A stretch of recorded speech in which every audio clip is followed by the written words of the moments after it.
evening and namaskar to all the educators, parents and students. My name is Amit Bajaj and I'm the founder and leader of GEG Dᴇʟ𝙘. I'm Nidhi Bhagra. I'm co-leader of GEG Dᴇʟ𝙘. Myself, Meena Bagga, co-leader GEG Dᴇʟ𝙘. So GEG Dᴇʟ𝙘 is committed to learn, share, inspire and empower all educators. Today we have a very special session on the occasion of the 75th anniversary of the independence of India and to celebrate Azadi Ka Amrit Mahotsav. It is said, if you want to be successful, it's just this simple. Know what you are doing, love what you are doing, and believe in what you are doing. This quote aptly describes our today's guest. I, on the behalf of GEG Dᴇʟ𝙘, take this privilege to introduce our guest, Squadron Leader Ms. Tulikarani, who has proven her mettle and has pioneered varied arenas effortlessly. A hearty welcome to you, ma'am, on our platform of GEG Dᴇʟ𝙘. Jai Hind, thank you, GEG Dᴇʟ𝙘. She is an ex-Indian Air Force officer, mountaineer, motivational speaker, author, and many more achievements to her credit. I request Nidhi ma'am and Meena ma'am to kindly introduce her formally. Thank you, sir. Very good evening to all of you and special greetings to Tulikarani Mam. I would like to introduce ma'am and share about her. Squadron Leader Tulikarani Mam is a multifaceted personality who has exhibited exemplary courage, determination and grit to prove her mark in several challenging fields. She has served in Indian Air Force for 10 long years and as outdoor training instructor in Air Force Academy. Mam has trained hundreds of future officers in outdoor military training, including India's first 3 female fighter pilots. With 24 mountaineering trekking expeditions in India, Nepal, Bhutan, Iran, Africa, and Russia, she is the first woman from the state of Uttar Pradesh to climb Mount Everest in 2012 and is the first Indian woman to climb Asia's highest volcano in Iran. A phenomenal speaker, she has delivered over 175 talks and interviews in India, USA, UK, Bulgaria, Italy, and Malaysia on forums such as TEDx, Toastmasters, Rotary International, FICCI, ITC Infotech, Renault India Private Limited, and the list is endless. Over to you, Meena ma'am.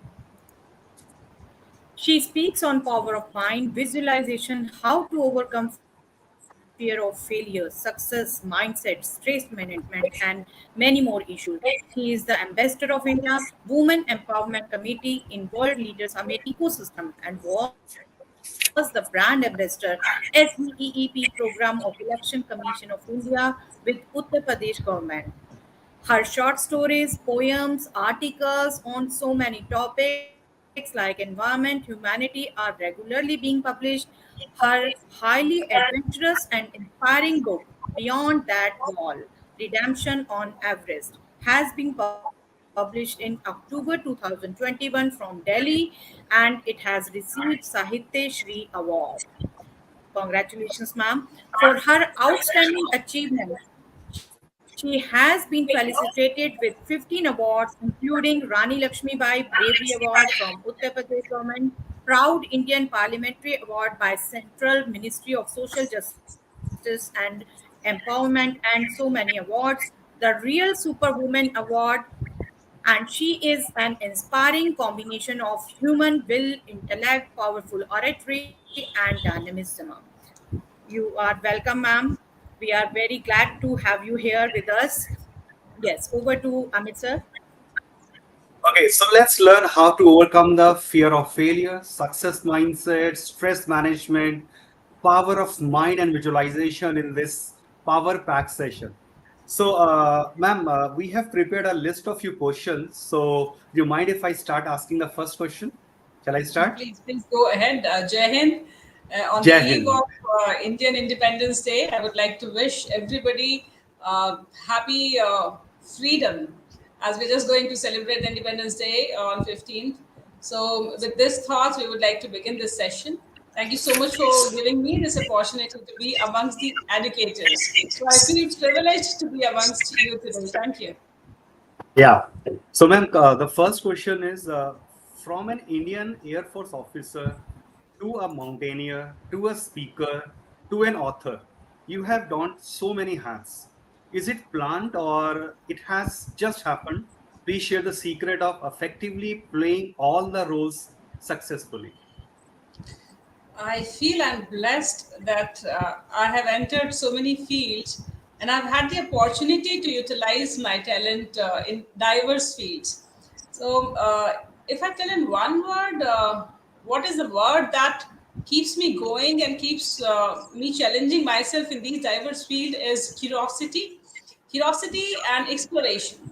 The sense of exploration is very deep within me, and I suppose that as human beings, this sense of exploration is inherent in all of us, because you deal with children as educators. You must know this. So children want to know what happens next, what is there behind this wall, what is there behind this curtain.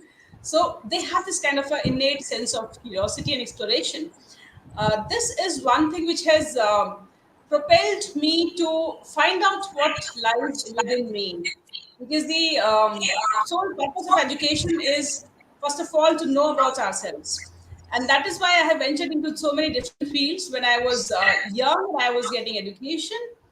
I was in NCC, and that was the turning point in my life, because through NCC I had this inclination towards joining armed forces. I had this kind of a glimpse that this is something I want to do lifelong.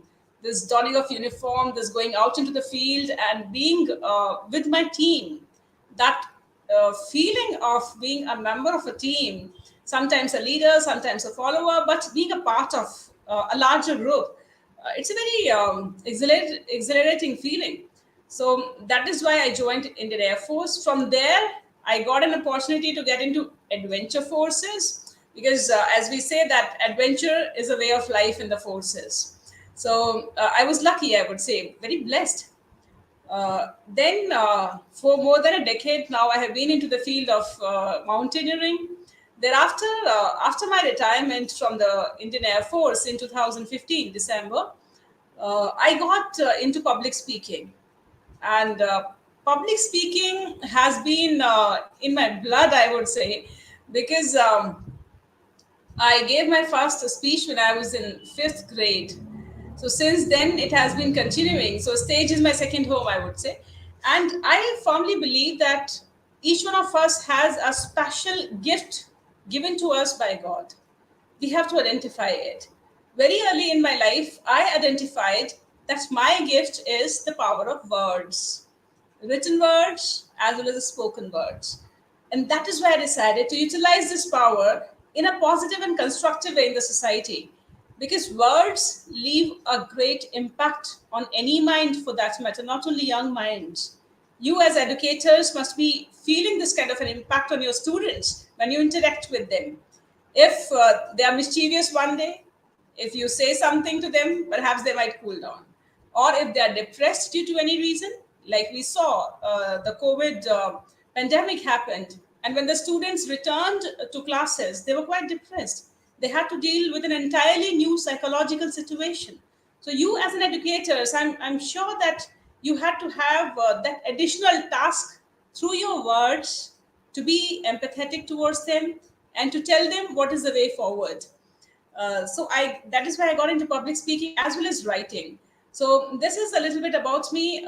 How I balance all these multifarious roles is that I do one thing at a time, and whenever I'm doing something, I totally focus on that particular thing, be it writing, be it my daily routine of exercise, or be it mountaineering, or be it my speeches. So as I speak to you, I'm totally into it. I'm speaking right now, not thinking of my writing or anything else. I think that is the secret, that we can manage so many things together in our life.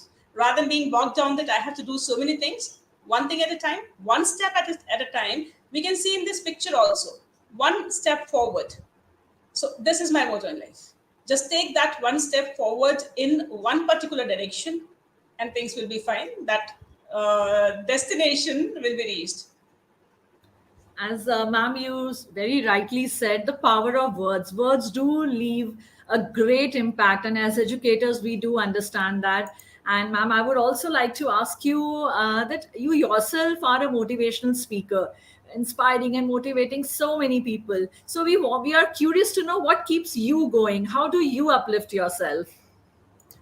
I remind myself every morning that I'm here for a special purpose, that I am a unique entity created by God, and so is everyone else on this earth. See, if there was no purpose for our life, life would finish any moment. And that is how it is. Because the moment our purpose on this life finishes, we disappear. Our mortal bodies just go from this world. So if God has kept us alive, and there is a quote in that direction by Rabindranath Tagore, that whenever I feel depressed, I remind myself that God still has hope in me, and that is why I'm still alive. So that kind of a purpose which we have to fulfill, it keeps me going. I'm a human being also, as everyone else is, and I do feel low at times. I do feel that kind of a pressure of life sometimes when things do not go as per planned or as per expected. So sometimes I feel that there are no roads ahead. But then I remind myself of my previous journeys. We all have a wealth of experiences. Uh, as I can see, perhaps most of us are around 40, or whoever is listening, even if there is a child of, say, 2 years, even that child has an experience stored of 2 years. So we can, whenever in adversity, I suppose we can fall back on those experiences and remind ourselves we have survived till now, and we have the power to survive in future also. Not only survive but thrive, because we are fine, we are doing well. So we can have that power and inspiration from within.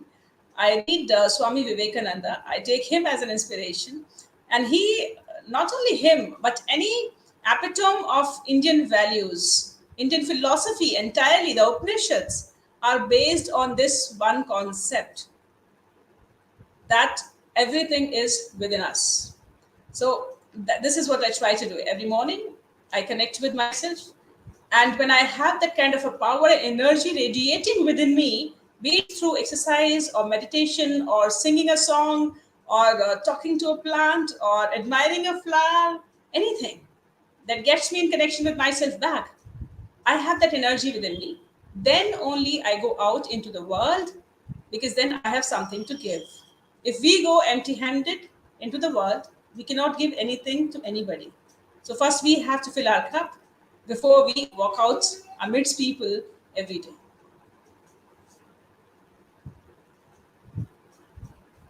Meena ma'am, please unmute yourself. Meena Yes. ma'am. Very well said, ma'am. We have everything in ourselves. I just want to ask you, ma'am, how do you push through your worst times? Did failure scare you? What did you do when you failed or got stuck somewhere? When I fail, and I fail very frequently, that has been a record. So, all I do This is is That's I so part feel and bad. parcel of our life. yes. I feel bad for a while, but then I try to think what went wrong. So I do not panic. One thing, I always think that victory is ours. I recently wrote a quote, and it is in Hindi, but I would quote here: "जब तक तुम्हारे हाथों में ऊर्जा और मस्तक में तेज है, विजय तुम्हारी है." This is a quote that came out of me, that sprang out of me recently in a very adverse time. So I was fighting some sort of a bureaucratic red tape, and there was no way through this. This is what I reminded myself: जब तक तुम्हारे हाथों में ऊर्जा और मस्तक में तेज है, विजय तुम्हारी है. समय लग सकता है, but it is going to be mine. So this is the kind of attitude I have towards anything in life. I was trained as a soldier, but one does not need to go through a military training to have this kind of an attitude. We are all fighters, we are all survivors, and we all have this kind of a will to win. Somewhere society, or somewhere those norms, or these stories of some past experiences, they bog us down, and we lose that kind of a confidence in ourselves, in our abilities. I don't say that things would happen overnight. No, they will take time. It might take years. But if we have hope and if we have this power of fighting intact within us, I think we'll keep on going and we'll win one day.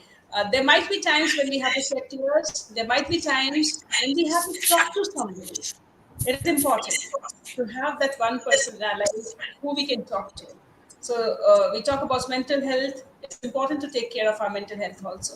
Even if we do not have a person, then also I would advise that go and connect with anything.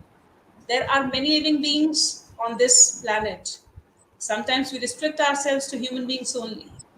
There are animals, there are plants. So nature has been my biggest companion. When I feel sad, perhaps I sit under my mango tree, or I just go out and talk to my plants. They give me hope because I see them through various weathers. In winters, they will just keep quiet. They will not grow further. They will just sustain, survive, persist. And when spring comes, they will bloom again. So I learn from them. Share some experience of your bonding here when you were on the track. If I could recall, I attended your one of the session where I met you for the first time. You did fail. I mean, the first attempt of your mountaineer to that. So, would you like to share about that failure and how did you overcome all that? Yes, that was a big failure, I would say, in terms of the world's vocabulary, as well as judging from its impact on my self confidence. It was a huge blow to me. I was a part of the Indian Air Force mountaineering expedition to Everest in 2011. I had volunteered for it and had trained really hard for 2 years for climbing Mount Everest. Um, and when we ventured onto Everest in 2011, most of the people in my team thought, including my leader, that I would be the one to summit the Everest. But sometimes, as we know, that things do not go as per planned, as per expectations. So, due to a combination of factors, I had to return from midway, and that was around 22,000 feet. After all these 2 years of grueling training, of restraining myself from all the joys of that youthful life and just working hard to train my body and mind, when this result came, I came back as a failure. I had to retreat. And it had a huge toll on my self confidence because the world also treats you accordingly. So when everybody around you thinks that you are not worth anything, it takes it all psychologically. But as I had these gifts of writing and speaking, I wrote in my diary once and I found that my soul was still stuck on that wall. There's a wall on Everest midway, 𝚘𝚜 wall. It's an ice wall, and that is where from where I had returned. So I found myself still emotionally stuck there. And that is when I decided that I'm going to go back and retrieve myself and redeem myself on those slopes. Then I launched my individual expedition to Everest the next year in 2012. It was a life and death situation many a times there.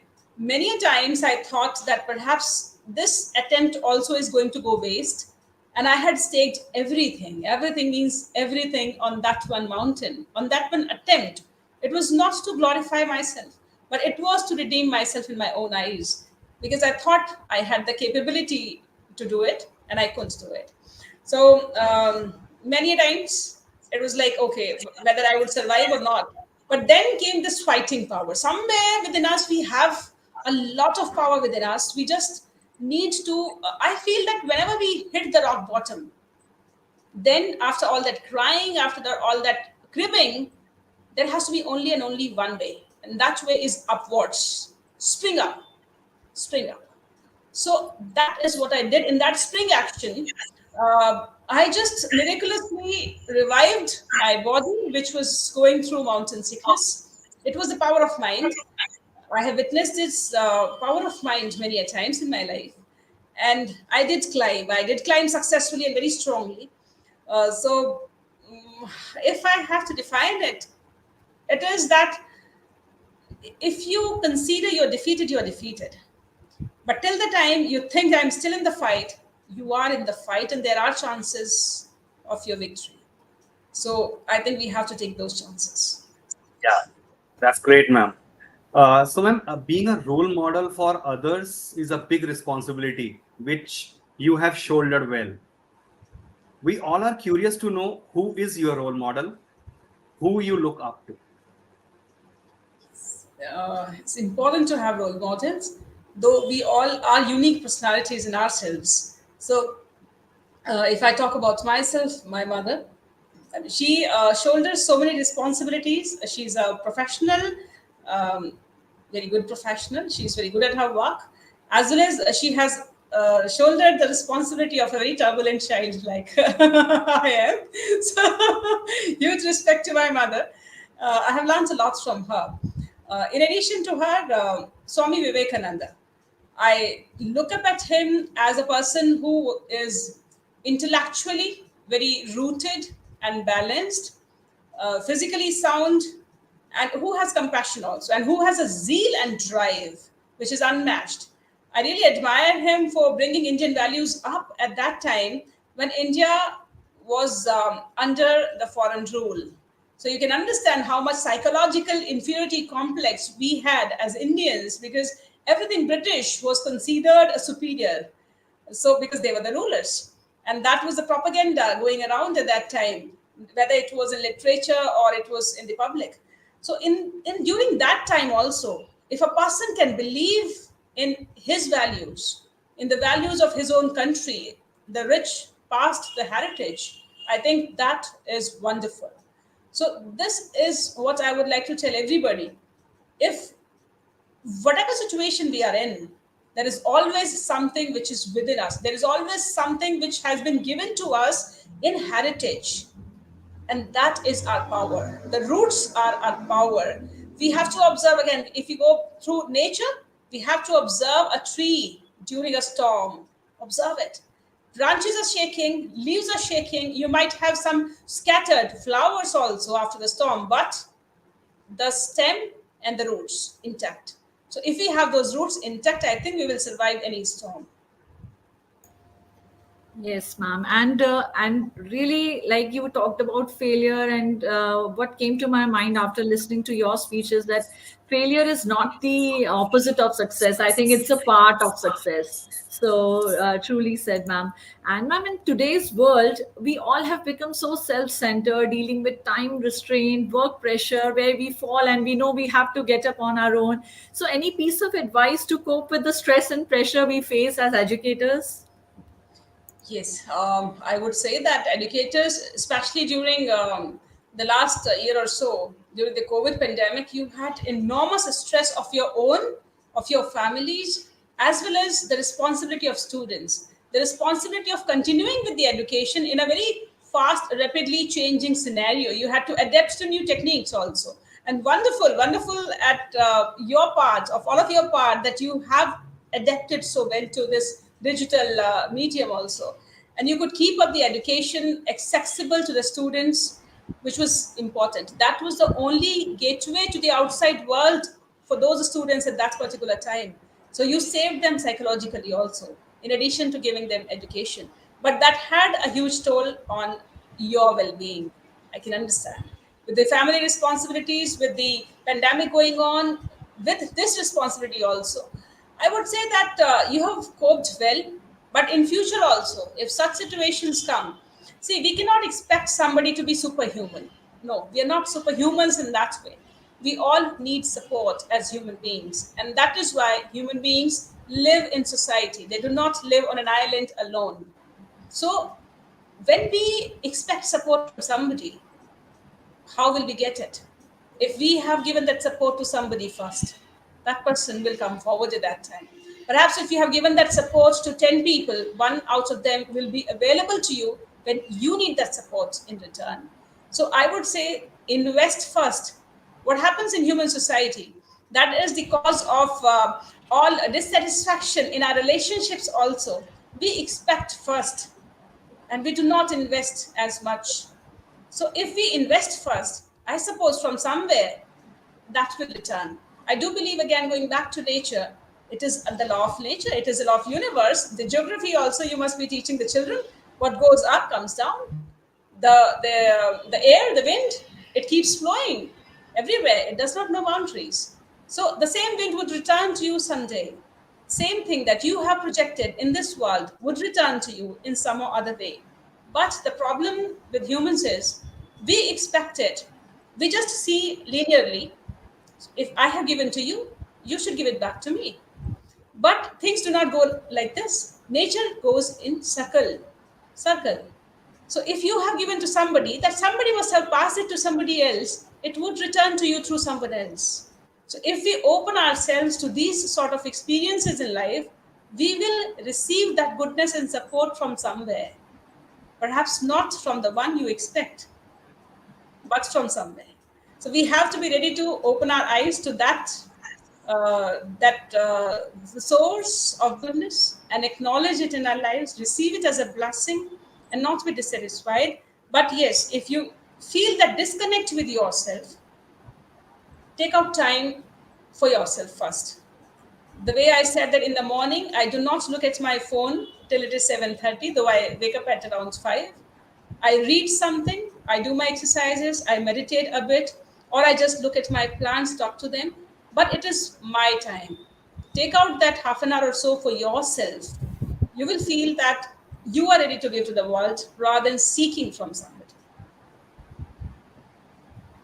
Very good message for all. Invest before expectation. Very good message, ma'am. And before that, take care of our own self. Ma'am, continuing to this, I just want to say, thankfully now we have switched back to the offline mode classrooms. There is a lot of expectation of teachers as they juggle with curriculum and evolving standards, while attempting to address the individual needs of their students. Any word of wisdom to enthuse the educators to sail smoothly with flying colors, to cater to the needs and requirement of the 21st century learners? What do you say, ma'am? I can understand. What are I can your understand suggestions? it is a very rapid transformation, technology wise specifically. And now this hybrid mode puts us under even further pressure to manage offline as well as online together. So, yes, it is stressful, but I would still say one step at a time. We might not be perfect at something, but we can still try to do our bit, whatever we can do, and be satisfied with that progress for that particular day. Tomorrow we will do better. So, whatever kind of stress, first thing is find out ways to relax. In a day, our nerves are really agitated. We have to have those moments, even when we are in chaos, that we can cut off from the entire world for a while, for 1 minute, 2 minutes, and we can just relax. So that practice would come. If we practice it a while, it would come. Wherever you are, you can just disconnect for a while. No, I do not want any nonsense coming from anywhere, whoever so it may be. I just need these 2 minutes for myself. So calm down and then again get with the work. So that is what I do basically in my life. It is stressful, but then we cannot wish away that stress. We have to learn to deal with it. And we have to know one thing for sure: our bodies are our temple, our bodies are our responsibilities, and our bodies and minds are interlinked. So generally, we ignore both of these things, our bodies as well as our minds more. It is interlinked. If we have that stress, it will some way reflect on our body. And if it reflects on our body, we are going to suffer. So we have to take care of our mind as well as our body. It is our responsibility. No one else is going to do that for us. If somebody is giving us nuisance, we got to cut off that person for that moment at least. If it is the work pressure, do whatever you can do in that particular moment. And then when in the evening you go to sleep, this is what I do. Tell God, take my problems for the night at least, I'm going to sleep. I'll look at it tomorrow. So when you sleep well, in the morning The when you power wake of up, gratitude. yes, in the morning when you get up, you're fresh to fight again. So whether I have had a family situation or I've had a work problem or whatever, this is what I do. Night is to sleep. Nothing is going to bother my mind, whatever has happened. We'll look at it tomorrow. For that moment, God is awake. He can take care of all our troubles.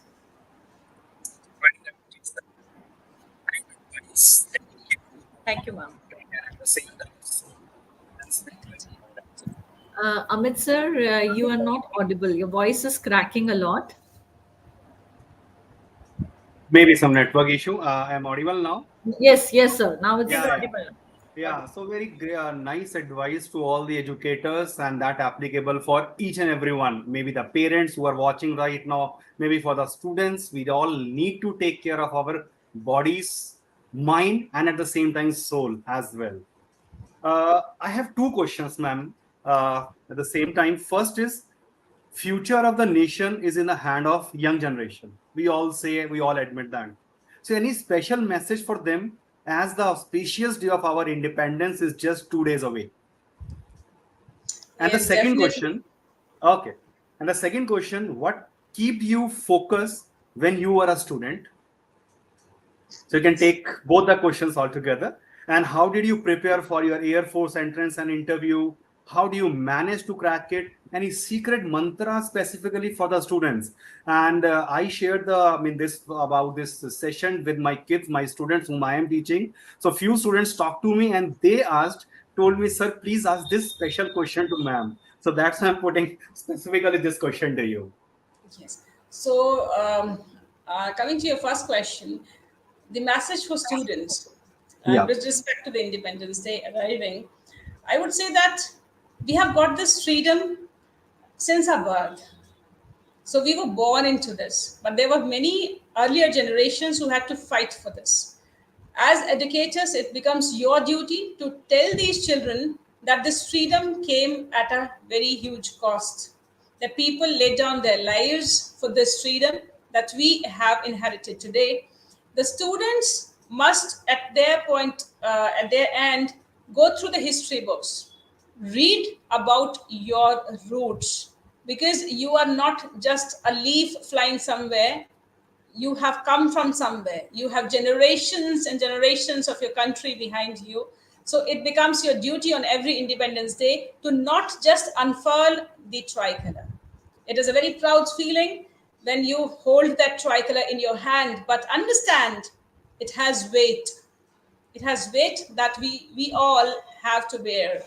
And to keep us flying like this, our soldiers on the border, I have been into the forces and I know what it takes. It takes lives of soldiers to keep this tricolor raising like this, flying like this. So understand that there are many people who have sacrificed their lives for this, who are still sacrificing their lives for this without us knowing.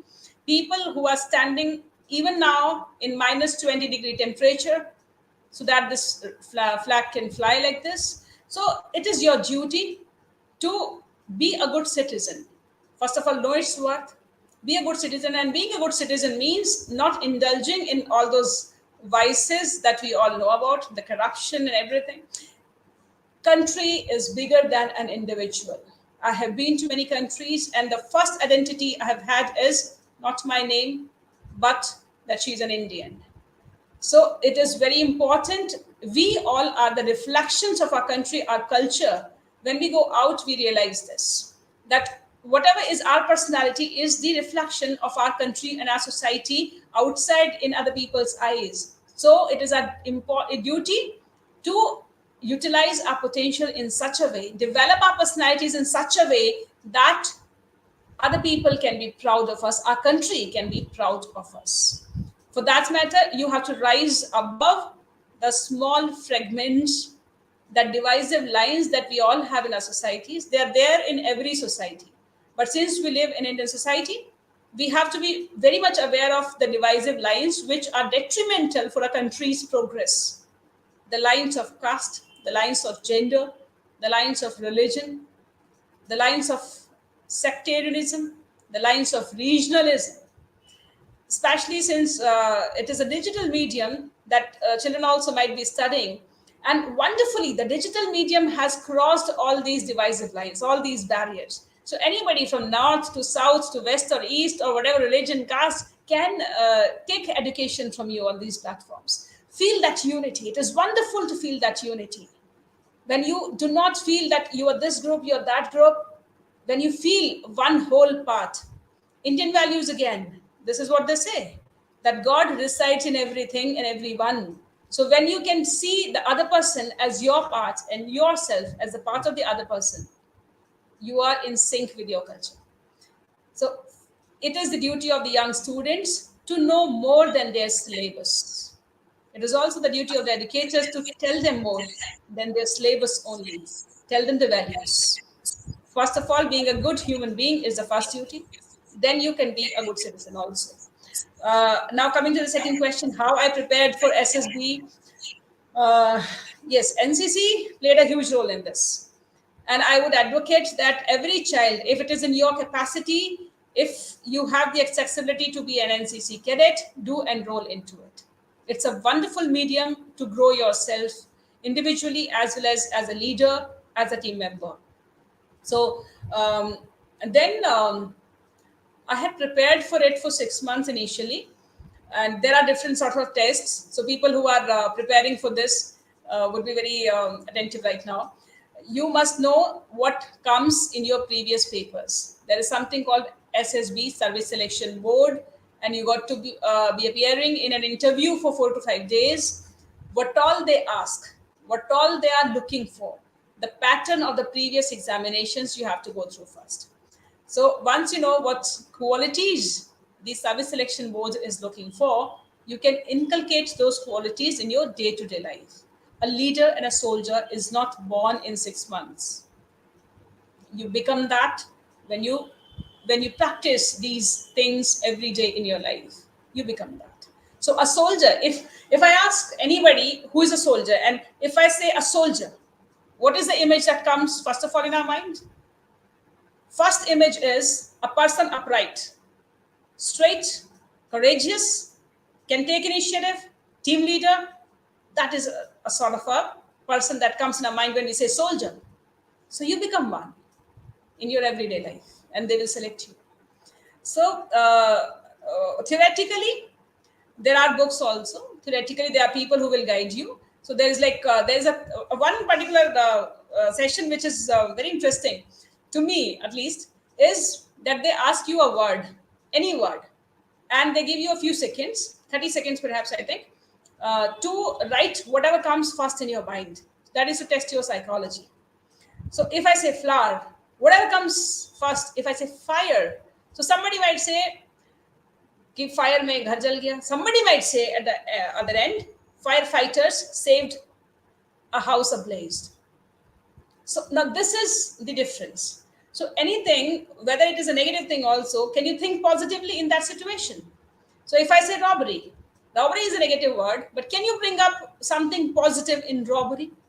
So that kind of an environment we need in forces, those kind of people we need. One interesting incident I would tell you here, it was my retirement. Immediately, one day after my retirement, I was coming back from Hyderabad to Lucknow in the train. So it was a compartment where we had three young people rather, one girl, two young boys, and one elderly lady. The train had not yet started moving, and somebody spilled tea in our compartment on the floor. So the floor got dirty. Now everybody is like, that journey has not yet started, or आगाज ही बहुत अच्छा है तो फिर आगे क्या होगा, sort of a thing. So and everybody's like, what is this, what is this, what is this? The train was standing on a platform. So I just got down, and there are vendors, kiosks, who sell tea and pakoras and chai. So I went to that person and I said, give me a newspaper, piece of newspaper. He said, nahi hai mere paas. And I just looked around the shop and I said, yes, you have, there it is. Give me one or two. So I persisted. First thing, I persisted. If this is going to be like this, always you try to do something, first thing will be, no, it can't be done. And you persist. And then somehow it is doable. So I said, give it to me. He gave it to me. And thereafter I went there and I just, I just washed it, mopped it with that newspaper, mopped it, picked it up and threw it in the dustbin. The compartment was clean. So then we had this discussion. These two boys were perhaps defense aspirants. They started discussing, we never come to know what do these people actually want in SSBs? No, they just keep on rejecting people. Don't know what they want, what qualities are they looking for, what's wrong with us. And I was quietly listening. But after a while, I said, can I say something? What happened just now? So they were like, huh? So I tried to recap all that situation and told them, this is what they need. A person who can take initiative in a situation, can be cool and calm, and be not hesitant as to what will people say. Somebody had to do it, so why not you? So this is what they need, simply. So they understood that. I suppose we are still in touch. This was a good journey, I remember. So, Thank you so much, ma'am, for sharing this anecdote. And we really got to learn a lot from this small incident which you have shared with us. Ma'am, there was one question coming up, that how to focus on studies to crack entrance exams. There are so many distractions. So there was in the chat, there are some students who are asking this question. There are so many distractions on how to keep our focus on our studies to crack entrance exams or any other exams. see, Would you like to first of please? all, in the morning, set a goal. Because if you don't know where you're going, then you keep on going, and whatever distance you have covered, you're satisfied with that. So it is important to set a goal in the morning, first thing. Today, we are going to finish, say, 4 chapters. So then this will keep a pressure at the back of your mind. I had promised myself to finish 4 chapters. So whatever else happens in the day, you would try to keep that promise to yourself. Promise it to yourself in the morning and keep that promise. So you will also learn the art of commitment. First, if you keep commitment to yourself, you would be able to do the same with others also. And whatever happens in the day, you have to keep on reminding yourself that those 4 chapters, 3 are still left. I have just done 1. So, and at the end of the day, when you go to sleep, there has to be a voice from within which tells you, you only did 3, 1 is still left. तो कल के खाते में जमा हो जाएगा वो. तो अच्छा है कि कल से अगर 4 बोले थे तो 4 आज ही कर लो, वरना कल 5 करने पड़ेंगे. So that kind of a conscious keeping you have to do yourself. See, nobody, no teacher, no parent can supervise you at this age. So if you have a goal, you have to do it. Otherwise, you know what I used to do? When I had a goal of running 20 kilometers, when I was preparing for Everest, I used to run 20 kilometers on alternate days. And it used to hurt like hell just within 1 kilometer. Initial 1 kilometer hurts like hell. But then continue. Initially, anything seems very boring, very tiring, and you feel like giving in the beginning itself. But you got to persist. I have felt it with my experience that when we continue, somehow things start becoming easier. And later comes a stage when we start enjoying the same thing. And then comes a stage when it becomes an addiction. Then our own soul wants it. So feel all those stages in your life. Don't just give up on the first stage itself. Because now remember, after this first stage of feeling like giving up, there is going to be a stage of feeling it easier, then enjoying it, and then this becoming an addiction, this positive thing becoming an addiction in your personality enhancement. So why just stop at first stage itself? Experience all. Then this is what I used to do. If I stop at 15 kilometers, this is going to feel bad. This is going to feel bad because I couldn't do 20. My goal was 20. And when it hurt like hell again after 18 kilometers, I told myself, imagine what it would be when you finish 20. Imagine that feeling of exhilaration. So that feeling of exhilaration kept me going for those last 2 kilometers, which were again very difficult. So imagine what will happen if you fail, that kind of a desolate feeling. And when you're near your goal and still feeling like giving up, because it is difficult. Imagine how would you feel when you win. So this imagination really helped me. Wonderful advice, ma'am. And ma'am, how long you have been writing, and can you please throw some light on your latest literary piece, Beyond That Wall, Redemption on Everest? I have been writing since I learned writing. So this is what I remember. Since I learned writing, because I wrote my first poem when I was 7 years old in class 3. And I'm grateful to my teacher who read it when I went to her and showed that childish poem to her. She encouraged me a lot. And I can say that because of her, I wrote so many poems again in my life, more than hundreds to 200, I think, till now. But all credit goes to her. Because if she had snubbed me at that one moment, no, it is no good. What have you written? Perhaps I would have stopped writing at that moment. Since then, I have been writing articles in newspapers on diverse topics. I write on gender issues, environment, humanity, unity of human beings, and various other topics whatever interest me.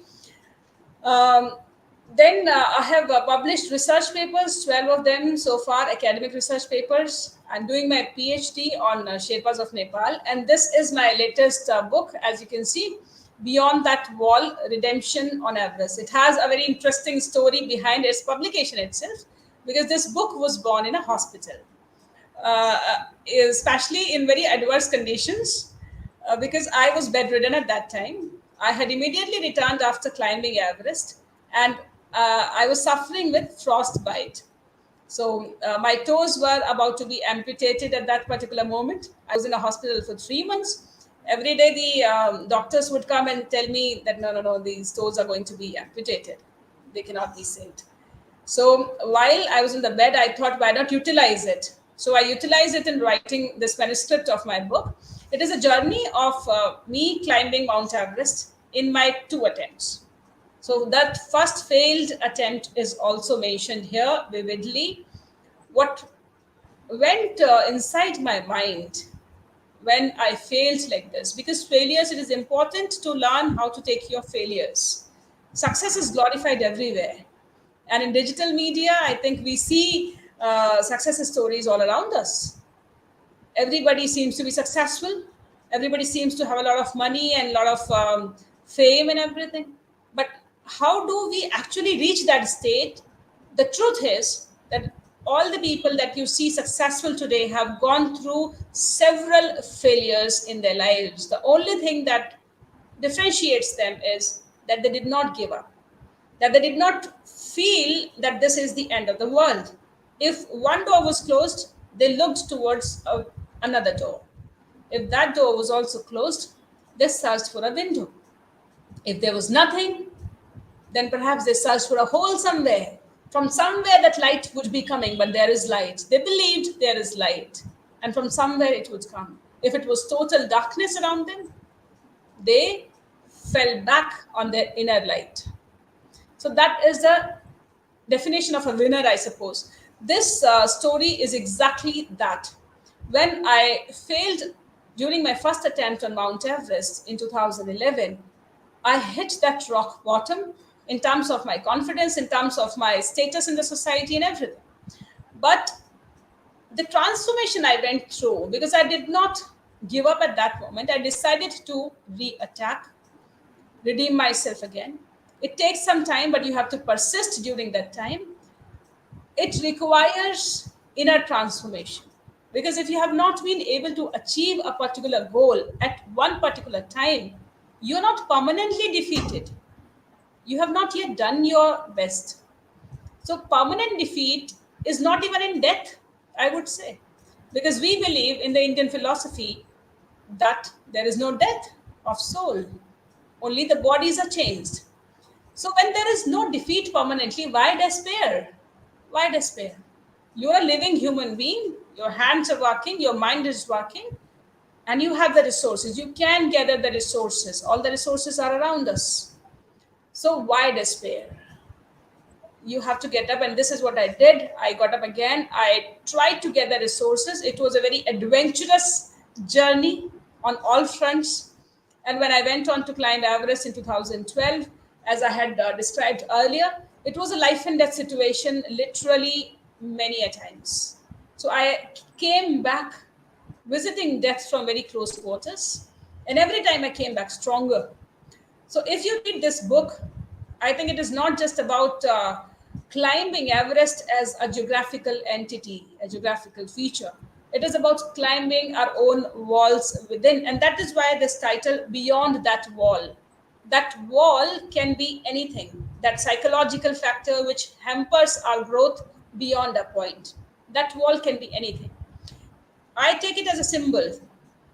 This wall can be in our relationships that we hold back, or perhaps we hesitate in taking a strong decision somewhere if it has to be taken. This wall can also be in our studies, that we cannot go beyond a particular point, or we cannot stop our mind from wandering. This wall can also be in your career. So anywhere, anywhere. We have to first conquer these walls within, and thereafter, climbing any wall outside is easier. So this book is an inspirational story as to how we can have that kind of a power which can keep us going in any circumstance. So if you want to climb your Everest, whatever Everest it is, I think this would be wonderful. And the book is available on Amazon. Actually, the wonderful book. Actually, Yes, what I can understand, and because I haven't read the book, but definitely I'm going to buy that you on Amazon. But I have gone through these remarks and the comments by hundreds of readers who already have gone through the book. So, I mean, that is some motivation for me. Definitely, just after the session, I have a plan to buy this book. But that's really a motivating for every one of us. Thank you very much, ma'am. Thank you. I'll tell Meena, you ma'am, one over more to you. thing. Yes, There ma'am, is please. one more thing. This book is available on Amazon. If you want to buy it from there, it's good. And if you want a signed copy, whoever wants a Oh, signed copy, because I have done this. This was again my childhood practice. I have been doing it. Whoever I give a farewell to, or whoever I connect with, it is in both situations. I write a personalized message for every human being, because I believe that every human being is unique, and that uniqueness has to be celebrated, appreciated. So people actually wanted signed copies, so I purchased some because that was the only way I could provide them signed copies. So anybody who wants a copy signed by me with a personalized message can directly contact me. Amitji can give you the links of my social media, Instagram and LinkedIn, Facebook. So you can message me there, and I'll be more than happy to write that message to you. It will remain as a tribute from my side to each of you. Thank you, ma'am. Thank you. Ma'am, as we all know that just after a day, we are going to celebrate our 75th Independence Day. Do you have any message for our viewers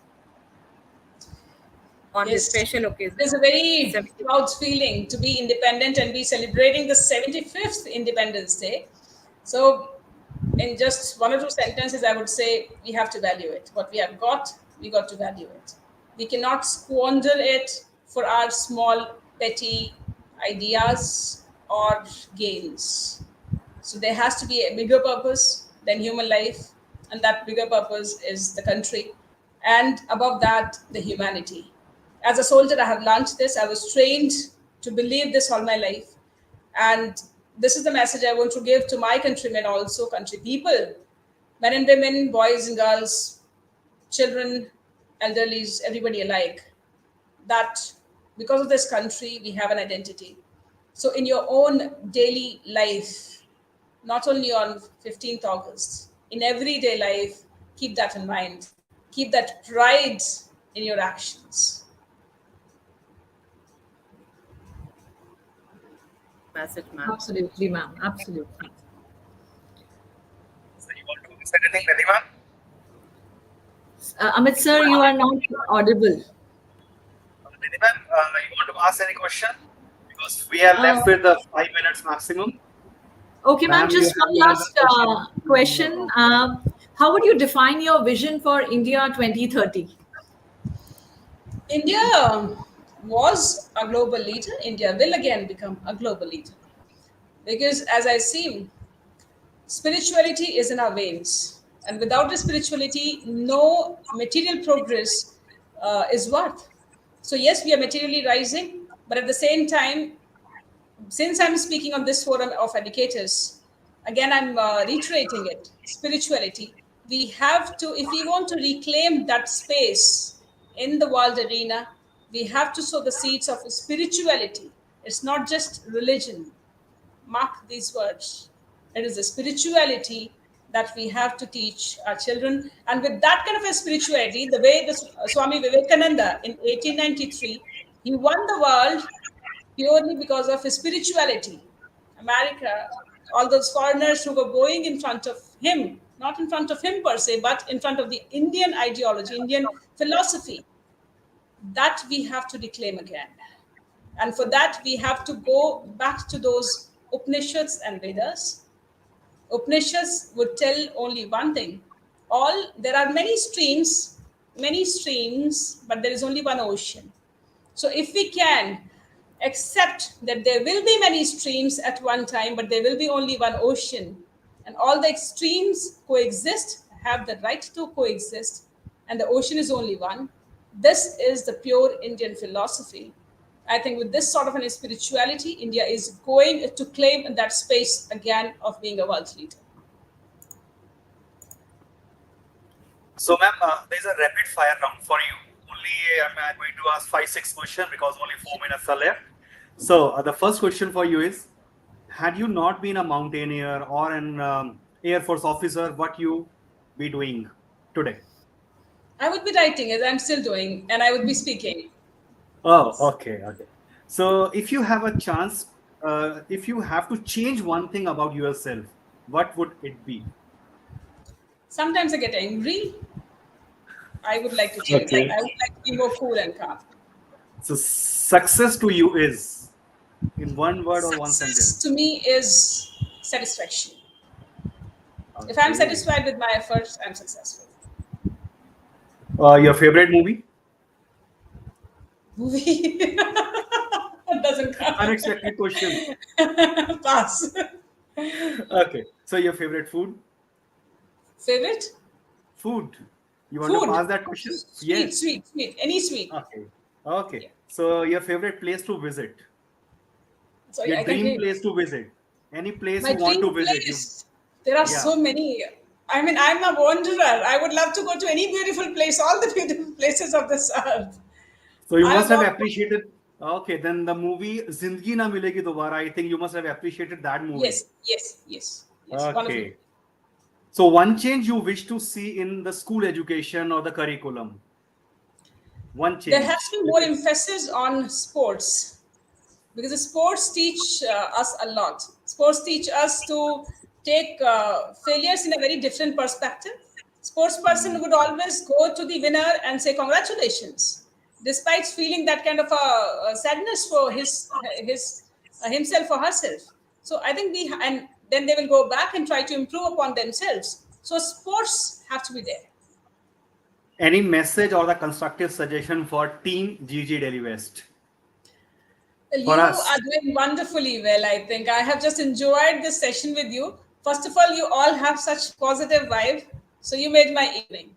Thank you so much for this. Thank you. You're doing wonderfully well, bringing these kinds of sessions to our society, because I think it is required.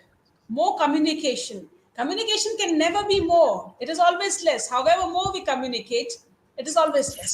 We are human beings, and that is why we had an urge to communicate our ideas, our feelings, our experiences to people. And therefore, we invented language. Even before that, we had a sign language, the painting. So the Bhimbetka caves are there, and this Lakshmidiyar cave is there. There are so many caves. So human beings have had an innate urge to communicate, to talk and to listen. This is a powerful medium of exchange of ideas, and ideas, I think, have the power to change the world. Ideas were the only thing that preceded all the revolutions in this world, that preceded any great invention in this world.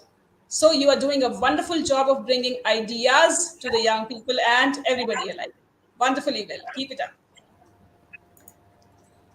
So I would like to start vote of thanks by repeating Mam's powerful words. जब तक तुम्हारे हाथों में ऊर्जा और मस्तक पर तेज है, विजय तुम्हारी है. Tulika Mam is indeed a great Air Force officer, mountaineer, motivational speaker, and author. Her achievements, one after another, are beyond comprehension. It's surprising to know that how Mam has been accomplishing great heights continually with her grit mixed with resilience.